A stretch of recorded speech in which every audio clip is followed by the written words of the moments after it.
우리가 참으로 오늘 말씀을 통하여서 다시 한번 생각해 볼 것은 우리의 인생이 참으로 짧은 그러한 인생인데 그 인생이 짧기 때문에 매 순간이 너무나도 값지고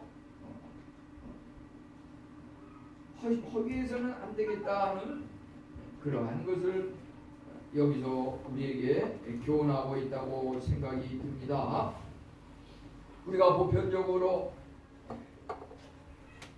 살면서 누구든지 미래에 대해서 사업하는 사람은 여기 읽은 그 13절의 말씀처럼 우리가 뭔가를 이제 물건을 살 것이다. 이제 그것을 다시 팔 것이다. 이제 그것을 통해서 이익을 남겨서 그 물질을 가지고 내가 하고 싶은 일 이것저것을 행하리라. 이것은 누구나 생각할 수 있는 그러한 사고방식일 것입니다.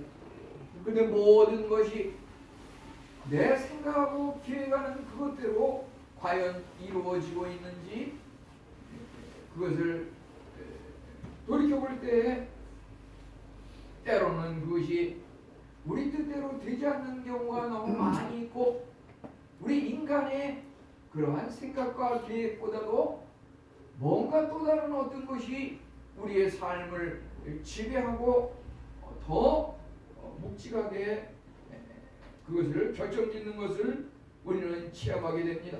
이것이 바로 인간의 한계라고 하는 것이고 진정 우리의 미래를 주관하시는 분은 우리 인간보다 더 높으신 우리 인간을 창조하신 하나님이라고 하는 것을 깨닫게 되고 인간의 한계와 그 하나님의 전지전능하심을 깨닫는 그 순간 우리는 정말 어떻게 살아야 하는지 그것은 우리가 본 말씀을 통해서 교훈을 얻고 깨닫게 된다고 할 수가 있겠습니다. 인간은 한계가 있다. 하나님은 무한하시다. 그래서 우리는 하나님을 의존하고 하나님의 음성에 귀를 기울이고 하나님의 그 인도하심을 따라야 한다. 이것이 너무나 평범한 이러한 진리인 것입니다. 왜 하나님을 따르지 않습니까? 인간이 한계가 있는 것을 인정하지 않고 하나님이 무한하시다고 하는 것을 인정하지 않고 세상에 하나님이 어디 있어?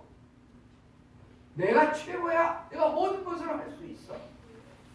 이런 사람은 하나님을 절대 의존하지 않습니다. 정말 결정적인 순간에 내가 하나님을 의존하느냐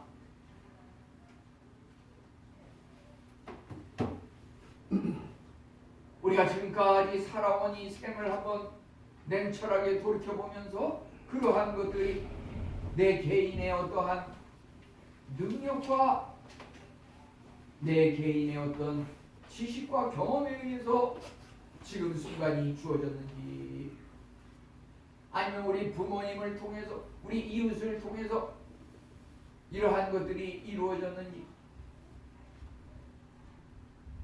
아니면 그 어떠한 것도 아니고 우리가 긴가민가 생각하는 그 하나님이 이러한 것을 이끄셨는가 그러한 것에 대해서 우리는 한번 냉철하게 생각을 해봤으면 좋겠습니다. 그래서 우선 여기서 인간의 한계는 무엇이고 과연 하나님의 그 무한하신 전지전능하신 능력은 무엇이고 우리는 과연 그러면 어떻게 살아가는 것이 올바르고 값어치 있는 인생인지 그것을 한번 생각해 보려고 합니다. 요즘 지금 한 달, 두 달 가까이 계속 한국 사회에서 첫 번째 뉴스는 무엇입니까?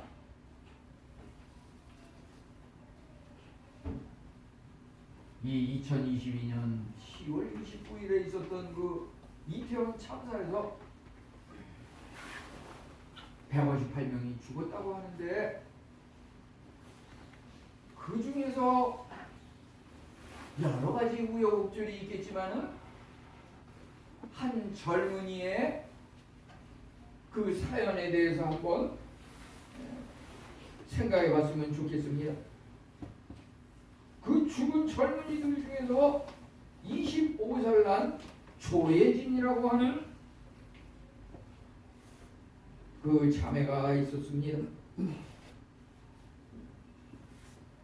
그 자매는 참으로 돈 잘 버는 부동산 전문가가 되기 위해서 감정평가사라고 하는 그 시험을 준비하는 그 과정에 있었습니다. 이제 그 나이에 걸맞게 남자친구도 있었고 이제 내년이면은 결혼을 하려고 이렇게 날짜도 얼추 계획을 세우고 이제 양가 부모님이 상견례를 해가지고 좀 더 구체적으로 진행해 보려고 하는 그런 와중에 있었습니다. 그런데 재미나는 것은 이제 양가 부모님의 상견례를 장례식장에서 했다고 하는 것입니다.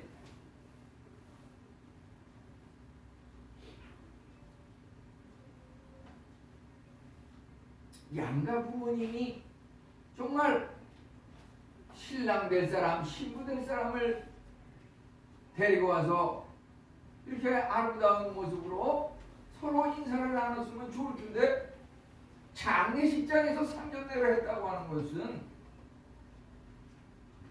신랑 신부 중에서 여기 지금 그 조혜진이라고 하는 그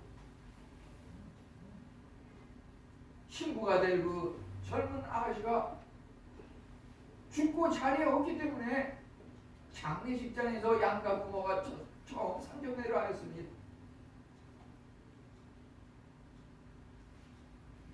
뭐 이것은 사실 희귀하고 특이한 케이스는 아닙니다. 우리 주위에 보면 그러한 일이 너무나 많습니다. 일일이 이 시간 다 예언할 수 없습니다. 삶이라고 하는 것은 그런 것입니다. 우리는 정말 내일 무슨 일이 일어날지 알지 못합니다. 질병이나 건강, 번영과 역경으로 가득할 것인지 우리는 알 수 없습니다. 그렇기 때문에 고린도후서 6장 2절은 말하기를 지금은 구원의 날이로다. 우리가 결코 내일이라고 하는 것을 물론 대비해야겠지만 내일을 대비한다고 하면서 오늘을 소홀히 하거나 우습게 여기서는 안 된다고 하는 것이 매 순간순간 최선을 다하는 것이 바로 장래의 날을 결정한다고 하는 것입니다.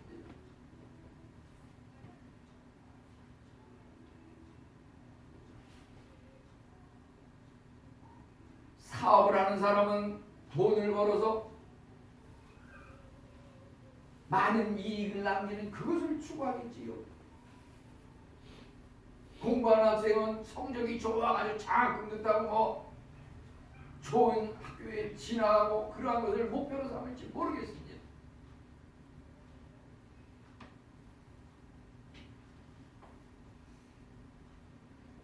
지금 또 이렇게 입시철이고 재학생들은 또 학년 말 학기 말고사를 보고 이러는데요. 제가 역량이 부족하고 신앙 그 지도를 잘못해가지고 죄송한데요. 사실 이러한 문제도 말이죠. 냉철하게 살펴봐야 합니다. 저는 조금 전에 이런 얘기를 했지만 이런 것이 그 예를 들면 부지기수고 시간이 부족하다고 하는 말은 무슨 말이냐면은 어떤 사람은 정말 여기서 명문대학을 나와가지고 영국에 가서 유학을 해가지고서 이제 석사 박사 학위를 받았습니다. 박사 학위를 받고서 이제 한국에 와서 이제 무슨 교수로 취직을 하든지 좋은 회사에 가서 그 학벌을 가지고서 뭐 자기 꿈을 펼쳐보려고 하는데 박사 학위를 받고 런던에서 비행기 타고 한국에 오는 그 길을 사망을 했습니다.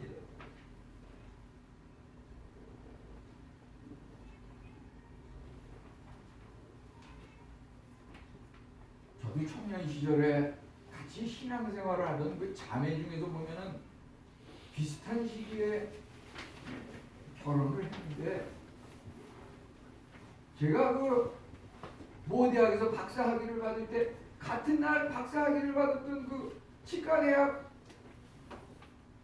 그 형제가 있는데,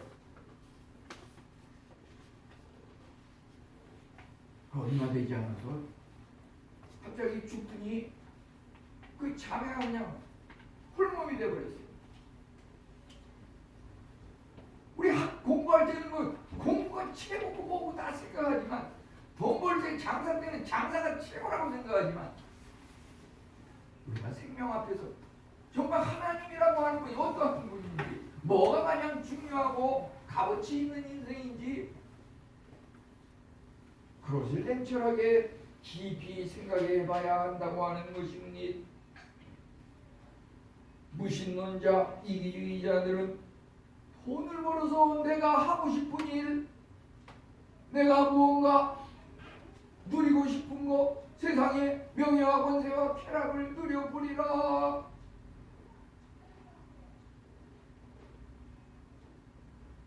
그런데 삶이라고 하는 것이 그 목적이 무엇인지, 왜 우리 생명이 주어졌는지 그것을 분명히 알아야 한다고 하는 것입니다. 젊은 시절에는 참으로 힘과 그 아름다움, 그것이 자랑스럽고 그 이상은 없는 것 같지만, 이제 깜빡하면 쓸쓸한 계절이 옵니다.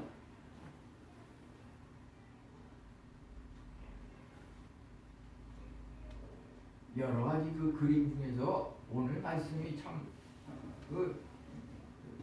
어떤 그림이 우리에게 이 말씀을 요약한 것일까? 이것도 해보고 고쳐보다가 마지막에 하나 이 그림을 이렇게 택한 것은, 우리 눈에 보기에 말이죠, 푸르스름하고 보기 좋고 그것이 전부가 아니라고 하는 것이죠. 그 나무도 깜빡하면 그 푸르스름, 그 잎사귀, 열매, 꽃 다 떨어지고 추운 쌀쌀한 겨울에 가지만 앙상하게 남는 그러한 시기가 있다고 하는 것입니다. 우리 인생은 한마디로 요약하면 여기 14절에 잠깐 보이다가 없어지는 안개니라. 참으로 더덥고 일시적이고 한순간도 사람의 뜻대로 붙잡을 수 없습니다. 사람들은 많은 수익이 창출되는 그러한 곳에 투자하고 시간을 바치고 노력을 하지만은 내일은 아무도 예상할 수가 없는 것이고, 갑작스러운 실수가 우리의 운명과 수명을 달리할 수도 있는 것입니다. 우리는 참으로 많은 그러한 분들이 예를 들어서 시험을 통해서, 면접을 통해서, 노력의 그 평가를 통해서 한 단계 한 단계 올라갑니다. 그렇지만 그러한 그 단계를 많은 수고를 거쳐서 통과해야만 이렇게 달성할 수 있는 그런 부분도 있지만, 그렇지 않은 부분도 또 있다고 하는 것입니다. 그것은 피할 수 없는 것입니다. 내가 하고 싶어도 하려고 노력해도 되지 못하는 것이 있는 반면에, 내가 피하고 싶어도 피할 수 없는 그러한 것도 있습니다. 뭐가 있을까요?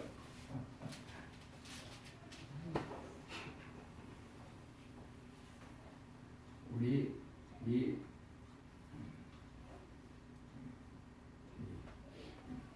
불교 스님들한테는 죄송하지만, 우리가 이 교회에 나오는 것은 하나님이 은혜를 주셔서 하나님이 불러주시는 사람이 그 음성을 듣고 마음에 믿음이 생겨서 이렇게 은혜를 받아서 오는 것이 감사합니다. 그렇지만 굳이 안 가도 되는 것은 절이라고 하는 것입니다. 절은 가만히 있어도 사람이 절로 갑니다. 무슨 말인지 아는 사람이 한 3분의 1 정도밖에 안 되시는데 3분의 2는 잘 모르시면 그냥 따라서 웃으세요. 가만히 있어도 누구든지 다 절로 가기 때문에 그거 혹시 스님이 옆에서 기다리면 절을 어떻게 해보지 할지 모르겠는데요. 우리가 또 보면은 이 나이라고 하는 것, 이 어린 시절에서 청년기로 가는 것, 청년기에서 다시 성년기로 가는 것, 성년기에서 중년기, 중년기에서 노년기로 가는 것, 이것은 말이죠.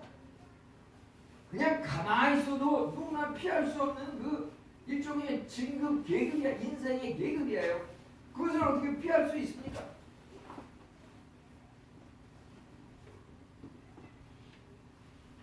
아무도 돌이킬 수 없는 그 인간의 그 인생의 연륜이라고 하는 것, 심지어 그것은 잠을 자는 동안에도 계속 진행이 되고 있습니다. 잠을 자는 동안에도 어린이는 청소년은 젊은이로, 젊은이는 이제 중년기로, 중년기는 노년으로, 우리 잠자는 동안에도 계속 그냥 그 시계 소리와 함께 우리가 그렇게 죽음을 향해서 달려가고 있습니다. 우리는 참으로 잠깐 왔다 가는 그 안개와 같은 그것이 우리 인생이라고 하는 것이지요. 하나님께서 그것을 연장시켜 주시느냐, 그대로 내버려 두냐, 거기에 달려 있다고 하는 것을 믿고 인정하시기 바랍니다. 우리 미래는 하나님의 영역이라고 하는 것입니다. 잠언 16장 9절에 사람이 마음으로 계획할지라도 그 길을 인도하시는 하나님이시니라. 우리가 아무리 어디에 가서 무엇을 하리라, 저리로 가서 그날에 무엇을 하리라, 이득을 남기리라 아무리 계획을 하지만 그것이 하나님께서 이익을 주시면 이익을 누리는 것이고 하나님께서 그것을 막으면 되지 않는 것입니다.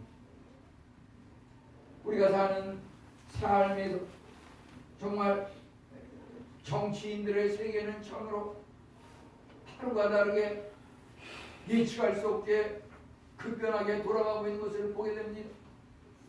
사업을 하는, 장사를 하는 사람들도 마찬가지입니다. 그 경제적인 것이 하루아침에 최고치를 경신하고 때로는 갑자기 폭락하기도 하고 부자가 가난해지고 가난한 자가 부자가 되기도 합니다. 신앙세계에 있어서도 역사적으로 보게 되면 우리가 종교개혁 1이라고 하는 것을 10월에 지키게 되는데 보통 독일의 그 루터라고 하는 종교개혁자는 어떻게 해서 그가 종교개혁을 하게 됐는가. 똑같은 사람이고 똑같은 밥 먹기 하루 세 끼 밥 먹는 그런 사람인데 누구는 왜 그러한 일을 전혀 안 하는데 루터는 종교개혁을 했는가. 그 친구 중에서 알렉시스라고 하는 친구가 있는데 그 친구와 함께 하루는 이렇게 길을 걸어가다가 갑자기 번개천둥을 만났습니다. 그 번개천둥이 치면서 그 벼락을 맞아가지고 그 알렉시스라고 하는 그 친구가 죽었습니다. 그것을 목격했어요.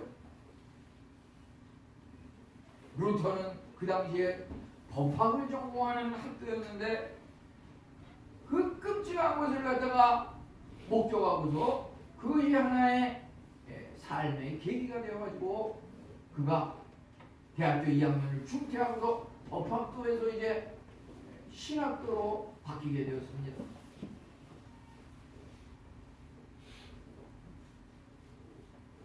참으로 구원의 그 복음의 진리를 깨달으면서 지금 현재 진행되고 있는 교황을 통한 그 권위주의적인 이 잘못된 기독교계를 갖다가 이제 하나님 말씀에 근거한 참다운 진리를 추구하는 그러한 종교로다가 바꾸기 위해서 그가 생명도 마다하지 않고 개혁의 일익을 감당하게 되었던 것입니다. 우리가 참으로 무엇이 참된 지혜라고 할 수 있을까요? 그것은 하나님의 뜻을 아는 것이 참된 지혜라고 하는 것입니다. 여기 15절에 보면 주의 뜻이면 우리가 살기도 하고 이것이나 저것을 하리라 할 것이거늘 이런 말이 나와 있는데요. 우리가 무슨 일을 하든지 주의 뜻인지 그것을 살필 필요가 있다고 하는 것입니다. 주의 뜻이면 우리가 그걸 하리라, 주의 뜻이 아니면 그것을 결코 하지 아니하리라. 이런 자세가 우리 삶의 매 순간 모든 일에 있어서 필요하다고 하는 것입니다.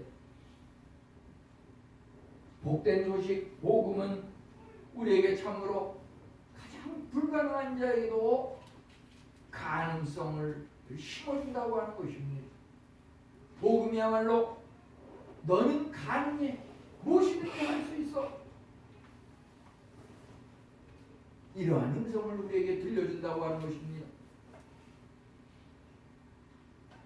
그 음성을 오직 복음만이 할 수 있는 것입니다. 복음은 무엇입니까? 십자가 죽음과 부활과 그 다시 오심, 죽은 자가 살아나는 그것이 복음의 핵심일진데 아무리 불가능한 사람도 그 어떠한 불가능한 일도 가능한 것으로 바뀔 수 있다고 하는 것이 복음의 진리입니다. 그 복음을, 복된 소식을 듣지 못하고 복된 소식이 무엇인지 그 복이 아직 임하지 않은 사람은 실패와 좌절 속에서 나는 불가능해, 나는 아무것도 할 수 없어. 때로는 작년에도 보니까 한강다리에서 죽은 사람, 자살한 사람이 373명, 하루에 1명 이상이 넘게 매일 거기서 자살하는 그런 사람이 있다고. 그 중에서도 특히 10대에서 20대 그 젊은이들이 절반을 차지한다고 하는.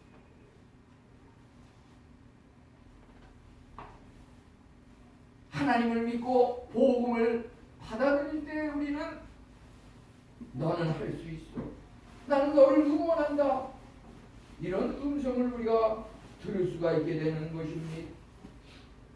참으로 베다니 집에 살고 있던 그 마르다는 하루는 그의 오라비가 나사로가 죽음을 맞이하는 그러한 예기치 못한 일이 발생했습니다. 이제 예수님이 가까이 오신다는 소문을 듣고서 예수님 앞에 가서 그 마르다가 뭐라고 하였습니까? 요한복음 11장 21절에 보면 주께서 여기 계셨더라면 내 오라비가 죽지 아니하였겠나이다. 이것이 참으로 마르다의 그 복음주의적인 신앙, 올바른 신앙관이라고 볼 수가 있겠습니다. 우리가 육신의 질병이 있어서 문제가 있습니까? 물질적인 어려움이 있습니까?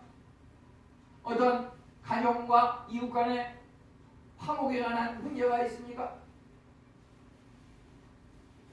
주께서 계셨더라면 죽지 아니하였겠나이다. 주께서 함께 하시다. 주의 뜻이면 나의 이러한 문제가 해결됐을 텐데, 주께서 함께 하셨으면 우리 가정의 문제가 해결되었을 텐데, 주께서 함께 하셨으면 나의 장래가 올바른 길로 인도된 받을 텐데, 이것이 바로 복음주의적인 신앙이고 주의 뜻이면이라고 하는 그 담긴 의미라고 하는 것입니다. 우리 신앙인에게 있어서 우연이라고 하는 것은 없다고 하는 것입니다. 어떤 사람은 불신앙적인 무신론자들은 운이 좋았다, 연대가 맞았다, 행운이다. 그렇지만 우리 신앙인의 입장에서 볼 때 모든 것이 필연이라고 하는 필연, 반드시 그럴 수밖에 없기 때문에 그런 일이 생겼다고 하는 것입니다. 잘된 것이든 잘못된 것이든 그것이 나타나는 그 현상은 어느 순간 갑자기 나타난다 할지라도 그 원인이라고 하는 것은 오랫동안 장기간 조금씩 쌓여가지고 어느 날 그것이 폭발했다고 하는 것입니다. 그 폭발하는 그 순간만 보면은 운이 나빴지.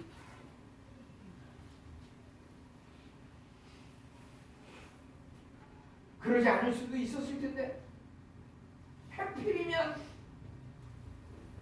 이런 식으로 우리가 우연이나 행운, 불운 이런 것으로 돌리기가 쉬운데 그 모든 것이 깊이 생각해 보면 반드시 그럴 수밖에 없는 그러한 과거의 내력들이 계속 그 어린 시절 계속 쌓여서 그러한 일이 일어났다고 우리는 볼 수밖에 없는 것입니다. 그것이 바로 주의 뜻이며 우리가 살기도 하고 이것이나 저것을 하리라 이런 의미가 담겨 있는 것입니다. 주의 뜻이면 우리가 항상 말하고 항상 행동해야 하지만 주의 뜻이 아니면 애초 시작부터 하지 말아야 한다고 하는 것입니다.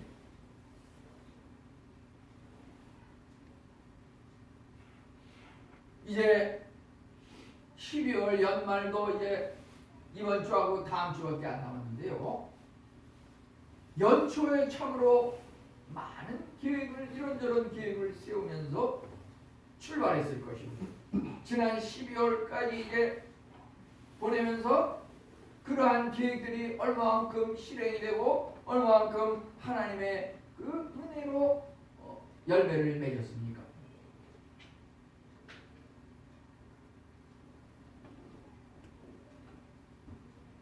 우리가 참으로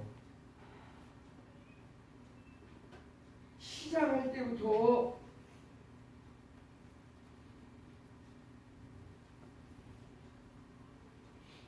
분명히 해야 할 것은 내가 계획을 세우지만 이것을 인도하시는 것은 하나님이시리라 이러한 것을 우리가 믿고 알고 이렇게 겸손한 마음으로 이렇게 진행해 나가야 한다고 하는 것입니다. 이 거위와 개구리에 대한 이야기가 있습니다. 거위가 보통 가을이면 이제 따뜻한 곳으로 이전하기 위해서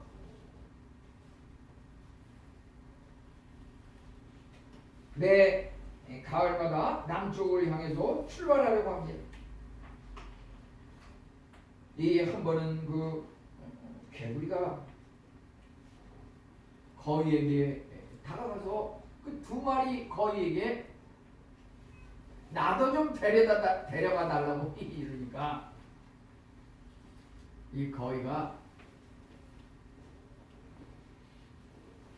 무슨 너를 운반할 수 있는 그런 좋은 방법이 있으면 데려가겠는데 우리로서는 방법이 묘한 수가 별로 떠오르는 게 없다 이러니까 이 개구리가 이 풀줄기를 갖다가 기담한 것을 갖다가 두 개를 이렇게 준비해 와가지고 한 거위가 그 풀줄기를 이렇게 잡고 또 다른 거위가 그 기담한 풀줄기를 이렇게 잡아가지고서 이 개구리는 그 연결되는 부위를 입으로다가 빡 물고서 이렇게 남쪽을 향해서 유유히 이동을 했다고 합니다. 이제 참으로 성공적으로 두 거위와 개구리가 이제 거의 목적지에 도달하기 직전까지 되었습니다. 이제 그곳에 목적지에 도달하는 것을 본 한 그 등산객이 그것을 보면서 기가 막히구나. 어떻게 저렇게 좋은 그 머리를 짜내가지고 그 풀줄기를 연결해가지고서 그 가운데를 개구리가 입에 물고서 이렇게 날아가서 오는 것을 보고서 감탄에 맞이하면서 그 개구리하고 거위를 당해서 그 아이디어 그 누가 생각해서 이렇게 여기까지 도저히 상상할 수도 없는 이것을 갖다가 이렇게 왔습니까? 누가 생각해낸 묘책인가? 이렇게 물어보니까 두 마리 거위는 가만히 있는데 개구리가 내가 생각했어요. 내가 짜낸 거예요.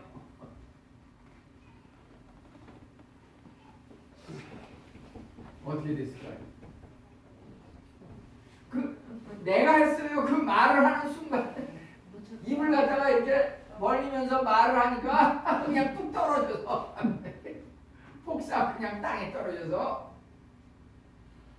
죽고 그 목표지 직전에 그냥 도달하지 못하고 죽게 됐어요. 우리가 정말 인간의 생각으로 좋은 그런 계획과 묘수가 있어가지고 이렇게 하고 저렇게 하면 참 돈을 벌고 성공하리라 이런저런 생각을 많이 하지만 그러한 것들에 대해서 하나님께서 우리에게 또 생각을 주는 것이고 하나님께서 역사하셔서 그것을 달성하게 하는 것이고 이것을 인정하고 겸손히 나의 나된 것은 내가 아니라 내 안에 계신 하나님의 은혜로다. 그 바울의 고백처럼 이렇게 겸손히 끝까지 인내하면서 이렇게 자기 자신을 낮춰야지. 그 결정적인 순간에 가가지고 내가 했어요. 내가 짜낸 그 묘책이에요. 이래서는 안 된다고 하는 것입니다. 정말 가치 있는 삶은 무엇입니까? 우리 인간에게 있어서 모든 부분이 책임이 뒤따른다고 하는 것입니다. 하나님께서는 우리에게 두 가지 길을 주셨습니다. 구원의 길과 멸망의 길입니다. 우리 자신이 스스로 해나가는 그것이 멸망의 길이고 하나님께서 인도하신다고 믿으면서 모든 것을 하나님께 맡기는 그것이 구원의 길이라고 하는 것입니다. 우리 인생은 참으로 또 여러 가지로 정의할 수 있지만은 시험이다 이렇게 볼 수가 있습니다. 우리가 생각할 때 물론 크리스마스 성탄도 그래요. 12월 25일이 성탄이지만 크게 보면은 바울 사도 나는 날마다 죽노라. 그리스도 안에서 날마다 죽고 변화되고 새롭게 태어난다고 하는 것입니다. 예수님이 내 안에서 내가 죽고 예수님이 다시 태어나는 그 영적인 성탄이라고 하는 것이 날마다 진정한 그리스도인에게 있어서는 날마다 하나님의 말씀을 묵상하는 그 매 순간순간이 성탄절일 것인지 마찬가지예요. 우리가 무슨 학교 다닐 때 학년이 올라갈 때 무슨 학기 말 학년 말에 시험을 치는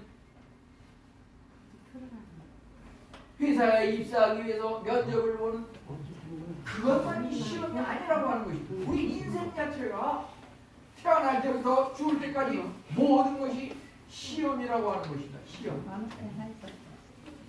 그래서 펴봐. 추워. 이 자동차가 새로 이렇게 연말이 돼서 내년도 새로운 모델이 나오면 그것을 많이 팔기 위해서 광고하는 것 중에 시승이라고 하는 시승할 사람을 모집한다고 한번 무료로다가 한번 그것을 타봐가지고 이 차가 정말 자기한테 잘 맞고 좋은지 한번 경험해보고 마음에 쏙 들면 사라고 하는 것입니다. 마찬가지예요. 우리 인생도 차를 사기 전에 한번 시승을 하는 그런 거나 마찬가지로 사람이 살아가는 이 삶을 하루하루가 시험이라고 하는 것입니다. 어떤 사람은 이제 지옥을 체험하면서 시험하는 사람이 있어요. 어떤 사람은 천국을 체험하면서 시험하는 사람이 있어요. 어떤 사람은 거짓과 죄악과 범죄를 하면서 인생을 시험하는 사람이 이렇게 하면 내가 어떻게 되나?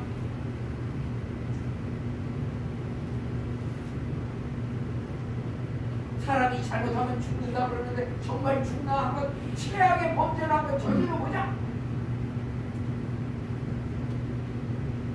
우리 사람이 살아가는데 그 순간순간을 말이요 평가하고 바라보는 눈이 있다고 하는 것입니다. 천국의 눈이 바라보고 있어요.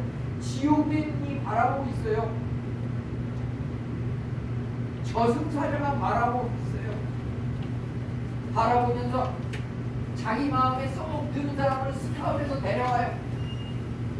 이번에도 우리가 뭐 축구시합 하는데 유명한 선수들 유럽이나 프랑스나 이런 나라에서 와가지고서 자기네 팀에 꼭 필요하고 적절한 사람을 데려가기 위해서 시험하는 현장에 와가지고 이렇게 훈련을 받다 그러는데 마찬가지예요. 인생은 시험이라고 하는 것은 저승사자가 지옥에서도 와가지고 또 천국에서도 천사가 와가지고 우리 사람의 그 하루하루 매 순간의 삶을 바라봐요. 이 사람 우리 지옥에 꼭 필요한 사람이야. 이 정도의 악한 범죄를 저지른 사람이면 우리 지옥에서 데려가서 쓸만해. 그런 의미에서 우리 인생이 참 시험 볼 때만 시험 치는 게 아니라 매 순간이 시험이고 그것을 하나님께서 바라보고 점수를 매기고 평가하고 계신다고 하는 것입니다. 이제 우리가 어떻게 살아야 합니까? 하나님을 믿고 순종하고 섬기는 삶이 필요하다고 하는 것입니다. 참으로 그리스도가 없는 삶, 믿음이 없는 삶은 잃어버린 삶이라고 하는 것입니다. 가정이 어떻게 하면 행복할 수 있을까요? 가정의 행복이라고 하는 것도 믿음의 분량을 따라서 하나님을 잘 믿는 믿음이 있는 그 믿음의 크기에 따라서 가정의 행복이 더 커질 수도 있고 가정이 더 불행할 수도 있다고 하는 것입니다. 오늘 처음으로 우리 모두는 하나님의 선교사라고 하는 그런 마음가짐이 필요하겠습니다. 만왕의 하나님께서 우리를 불러주셨습니다. 우리의 삶이 어떻게 살아가야 할까요? 우리가 하나님을 보여주고 우리가 하나님의 어떠한 분인지 전하고 입으로 행동으로 하나님을 전하는 그 하나님의 전도자고 선교사가 바로 우리 성도님이라고 하는 것입니다. 우리 하나님께서 이제 부르시고 택하신 자들은 그 삶이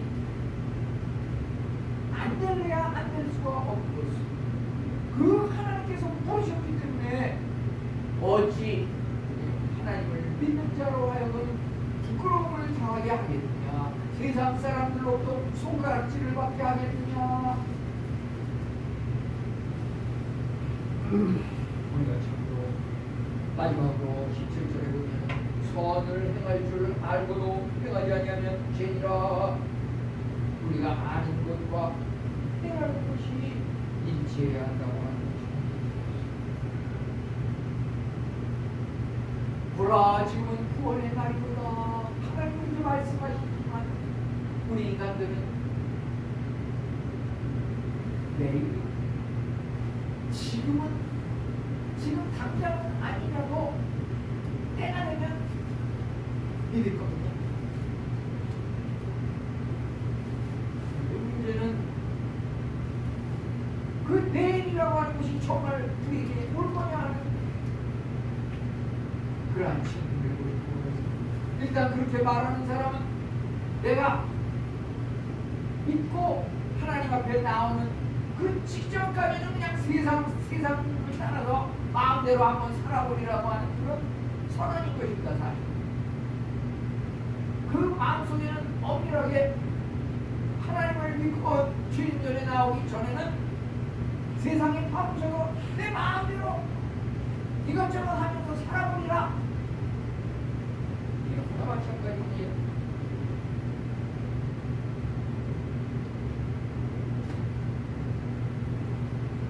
예를 들어서 제가 지난주에 한 번은 그 몸에서 말이죠. 한 우리가 건강검진을 했는데 상당히 수치가 높아가지고 정밀검사를 한번 해야 되겠다고 이렇게 의뢰서를 써줘서 이제 2박 3일간 입원을 해가지고 무슨 MRI CT라고 또 조직 검사를 한다고 그러면서 뭐 12군데를 갖다가 이렇게 주사기를 찔러 조직을 꺼내가지고 그것을 무슨 정밀검사니 여기에 무슨 암세포가 있는지 없는지 지난 수요일 가가지고 결과를 보러 갔는데 그러한 것을 그런 과정을 주위에서 그런 사람이 많다더라 얘기는 들었는데 내가 그런 자리에 들어설 줄은 저 몰랐어요. 근데 그런 것을 경험합니다.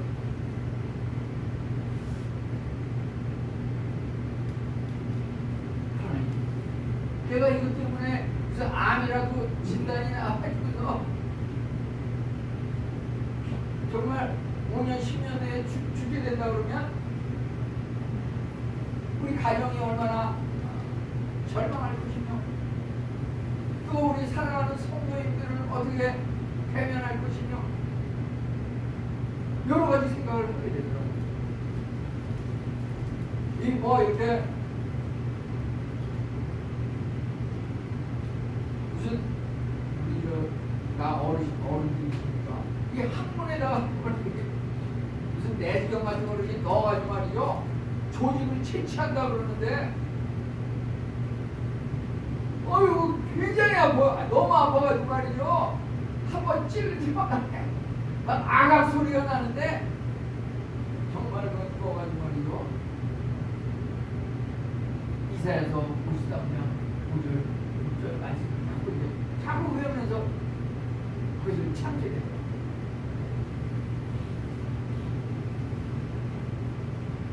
저가 찔림은 우리의 허물 때문이요. 저가 상함으로 저가 상함은 우리의 죄악 때문이다. 저가 징계를 받음으로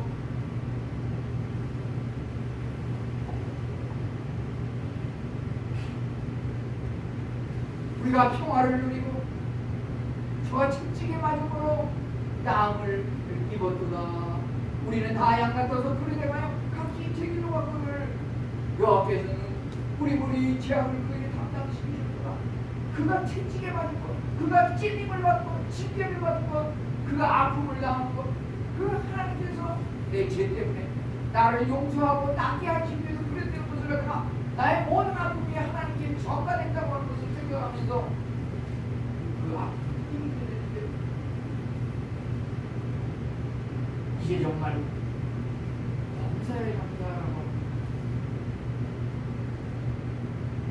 실패하고 절망하고 좌절을 해도 감사하고 성공하고 합격하면 합격해서 감사하고 그게 신앙입니다.